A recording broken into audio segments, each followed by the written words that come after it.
పెద్దపల్లి జిల్లా Ramagundam police commissionerate రహదారిపై మందని ప్రాంత బీఆర్ఎస్ పార్టీ శ్రేణులు నిరసన ప్రదర్శన చేపట్టారు. మందని ప్రాంతానికి చెందిన బీఆర్ఎస్ పార్టీ నాయకుడు సత్యనారాయణను అరెస్ట్ చేయడాన్ని నిరసిస్తూ రోడ్పై నిరసన తెలిపారు. ఎలాంటి ముందస్తు సమాచారం లేకుండా అరెస్ట్ చేయడం సరైన విధానం కాదని ఆగ్రహం వ్యక్తం చేశారు. అంతేకాకుండా ఈ విషయంలో పోలీసులు అధికారులు కూడా అత్యుత్సాహం ప్రదర్శిస్తున్నారని ఆరోపించారు. బీఆర్ఎస్ పార్టీ అధికారంలోకి రాగానే మంత్రి శ్రీధర్ బాబుతో పాటు ఆయన తమ్ముడును పోలీసులను వదిలిపెట్టేది లేదని హెచ్చరించారు.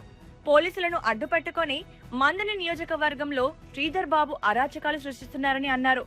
భవిష్యత్తులో అందరూ తగిన మూల్యం చెల్లించాల్సి ఉంటుందని ధ్వజమెత్తారు. ముత్తారం ప్రాంతానికి చెందిన బండరాజు ఆత్మహత్యకు కారకుడైన కాంగ్రెస్ నేతను పక్కన పెట్టి A2గా ఉన్న బీఆర్ఎస్ నాయకుడిని అరెస్ట్ చేయడం ఏంటని పోలీసులను ప్రశ్నించారు.